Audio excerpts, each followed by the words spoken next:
آپ صلی اللہ علیہ وسلم کے معجزات کو پڑھیے آپ کہ نبی صلی اللہ علیہ وسلم کی معجزات میں کیسے کیسے حیرت انگیز واقعات ہیں۔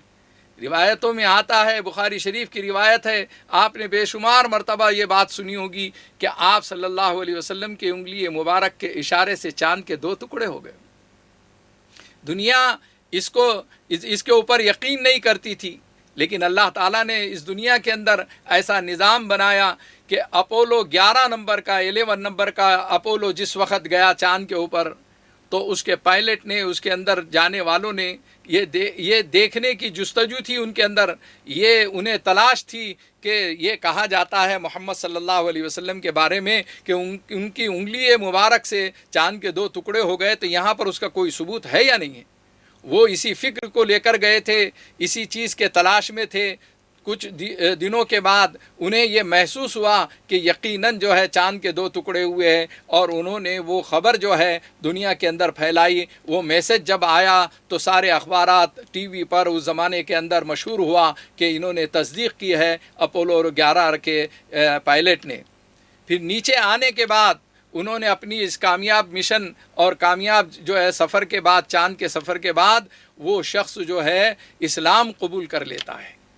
تو میرے آقا صلی اللہ علیہ وسلم کی انگلی مبارک سے کے اشارے سے چاند کے 2 ٹکڑے ہو گئے۔ آپ صلی اللہ علیہ وسلم کا لعاب مبارک کیسا مفید تھا، کیسی دواؤں کی جیسی تاثیر تھی، کیسے اللہ تعالیٰ نے اس کے اندر جو ہے بہت ساری چیزوں کو راز کے طور پر رکھا تھا۔ بظاہر تو وہ لعاب تھا، بظاہر تو وہ تھوک تھا، لیکن آپ دیکھیے کہ حیرت انگیز عمل جو ہے اب آپ کے سامنے آ رہا ہے۔ روایتوں میں آتا ہے کہ ایک شخص محمد صلی اللہ علیہ وسلم کی بہت مخالفت کرتا تھا اور بہت دشمنی پہ اتر آیا تھا، بہت گالی گلوچ کرتا تھا، بہت تکلیفیں پہنچایا کرتا تھا۔ ایک صحابی رسول ہے، وہ حاضر خدمت ہوئے دربار رسالت صلی اللہ علیہ وسلم میں، اور آپ صلی اللہ علیہ وسلم سے اجازت مانگی کہ یا رسول اللہ صلی اللہ علیہ وسلم، وہ دشمن رسول کا میں خاتمہ کر سکتا ہوں، اس کا سر آپ کے قدموں میں لا کر رکھ دے سکتا ہوں، آپ مجھے اجازت مرحمت فرمائیے۔ 1 مرتبہ آئے، 2 مرتبہ آئے، 3 مرتبہ آئے، آپ صلی اللہ علیہ وسلم منع کرتے رہے، اس لیے کہ رحمت للعالمین ہے۔ آپ صلی اللہ علیہ وسلم نے کسی کے لیے بد دعائیں نہیں کی، کسی کا قتل نہیں کروایا، لیکن جب پانی سر سے اونچا ہو جاتا ہے، جب صبر کا پیمانہ لبریز ہو جاتا ہے، جب اس کی دشمنی جو ہے بہت زیادہ مضر اور نقصان کا ذریعہ بننے لگ جاتی ہے، جب حد سے بات گزر جاتی ہے، تو اس بات کی اجازت بھی مل جاتی ہے کہ آپ اس کا دفاع کر سکتے ہیں، ڈیفینڈ کر سکتے ہیں، کبھی کبھی جواب بھی دے سکتے ہیں۔ چنانچہ روایتوں میں آتا ہے کہ محمد رسول اللہ صلی اللہ علیہ وسلم نے اس صحابی رسول کو جو ہے اس بات کی اجازت دے دی کہ جاؤ اس کو جو ہے یعنی سبق سکھا کر آؤ۔ انہوں نے سفر شروع کیا، وہ دشمن رسول کو یعنی جو ہے تلاش کیا۔ اس کا گھر بہت بڑا تھا، بہت سیکورٹی تھے، بہت حفاظتی عملہ تھا، اور بہت سیفٹی کے ساتھ رہتا تھا۔ انہوں نے بھی چالاکی کے ساتھ، اللہ کی مدد ان کے ساتھ ایسی آتی ہے کہ رات کے اندھیرے میں انہوں نے موقع پا کر اس کے دیواروں کو پھاند کر اس کے محل کے اندر چلے گئے، اور ایک جگہ تلاش کی انہوں نے، اور 2-3 دن رہے استبل خانے کے اندر، گھوڑوں کا جو رکھنے کی جگہ تھی وہاں پر جو ہے رہے، چھپ کر رہے، بھوکے پیاسے رہے اور تلاش میں رہے، ساری حرکتوں کو اس کی دیکھا کہ وہ کس وقت میں نکلتا ہے، کس وقت میں رات کو سوتا ہے، کیسے کس راستے سے جاتا ہے آتا ہے، یہ ساری چیزیں وہ جاسوسی کے طور پر کرتے رہے۔ اور پھر ایک رات انہوں نے موقع پا کر اوپر گئے جس میں وہ آرام کیا کرتا تھا، گویا اس کا جو اس زمانے کا بیڈ روم تھا، اس کا جو خاص روم تھا، اس کے قریب پہنچے اس راستے سے، اور آواز بدل کر، انداز بدل کر انہوں نے ایسی آواز نکالی اور اس انداز سے اس کو یہ پکارا، اے ابو رافع، اے ابو رافع، اے ابو رافع۔ ایک یہودی تھا، وہ رافع کے نام سے مشہور تھا، ابو رافع کے نام سے۔ روایتوں میں آتا ہے کہ انہوں نے جیسے ہی آواز لگائی، دستک دیا، وہ باہر نکلا، یہ بالکل تیار تھے، انہوں نے اس کو چھرا گھونپ دیا۔ ایک ہی وار میں اس کو ہلاک کر دیا، اس کا سر بدن سے جدا کر دیا. تھوڑی سی کچھ آہٹ محسوس ہونے لگی، گھبراہٹ میں جب باہر نکلے دیوار کے اوپر سے کود گئے. کتابوں میں لکھا ہے، روایتوں میں لکھا ہے کہ وہ جیسے ہی ایک بہت بلند دیوار سے جب کودی مارتے ہیں اور پھلانگ لگاتے ہیں، باہر کودتے ہیں، تو ان کا ایک پیر یعنی کہ اس کی ہڈی ٹوٹ جاتی ہے. اپنا امامہ نکالتے ہیں اور اس امامے کو اس کے اوپر جو ہے لپیٹ دیتے ہیں،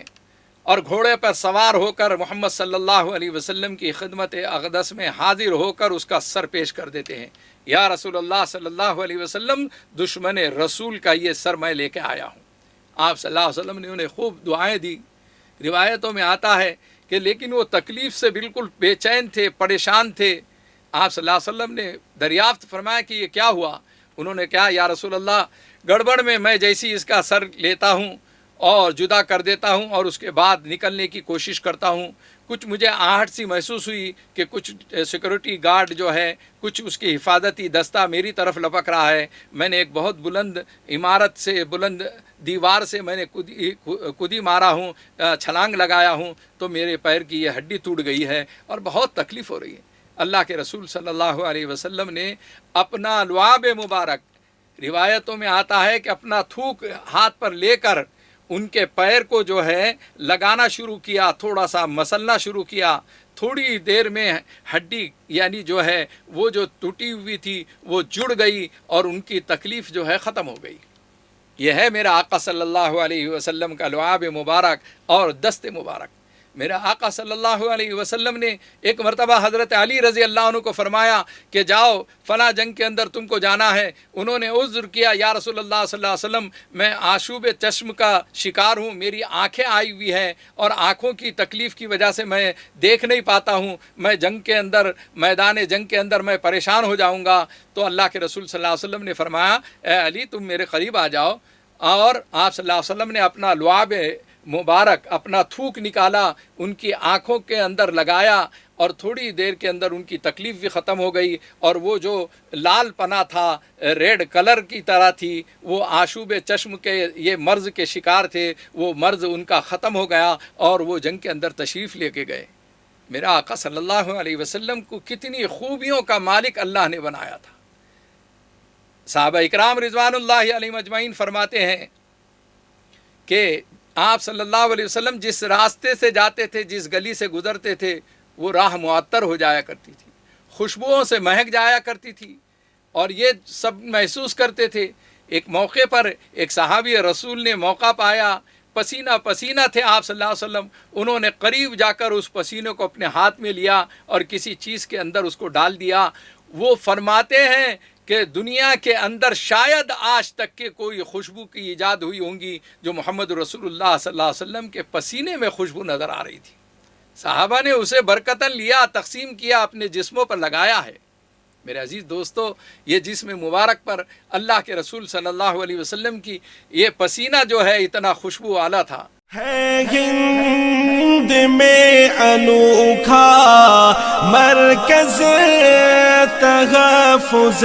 دین، یہ دین کا ترجمہ ہے مرکز تحفظ دین.